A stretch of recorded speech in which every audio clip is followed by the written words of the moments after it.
East Liverpool High School was removed from the graduation ceremony, but students weren't letting it go. News 9's Kendall Forward was there, and she joins us live now in the News 9 newsroom with more. Kendall.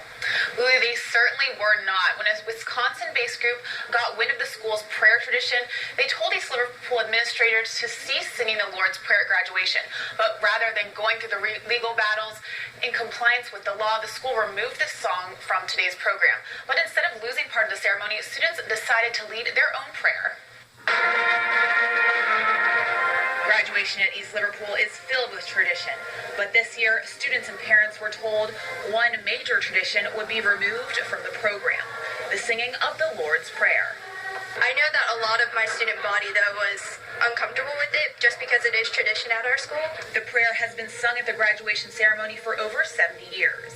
It was removed this year after the school received a notice from the Wisconsin-based group, the Freedom Foundation for Separation of Church and State.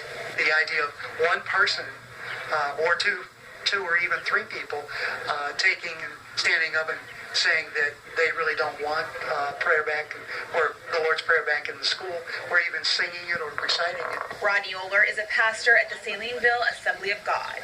He and members of the church stood outside to lend a hand in prayer and support keeping the prayer in the school.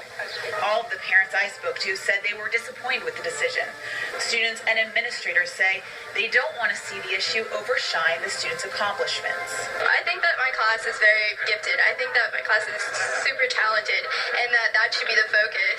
School board president Larry Walton says, frankly, they got caught. The decision not to fight to keep singing the Lord's Prayer was all a matter of economics. I said, okay, we're just not doing it anymore. There was a decision made because the fight would have been normal. We don't have a lot of money, and quite frankly, we'd rather hire teachers and pay lawyers. But these graduates weren't backing down quite as easily.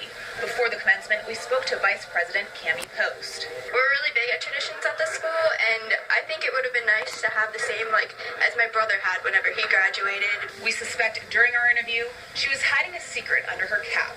Valedictorian Jonathan Montgomery took the stage, and watch what happens next.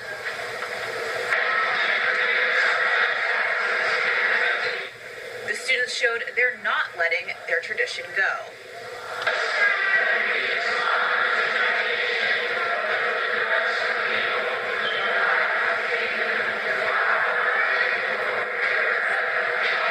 Then came the applause.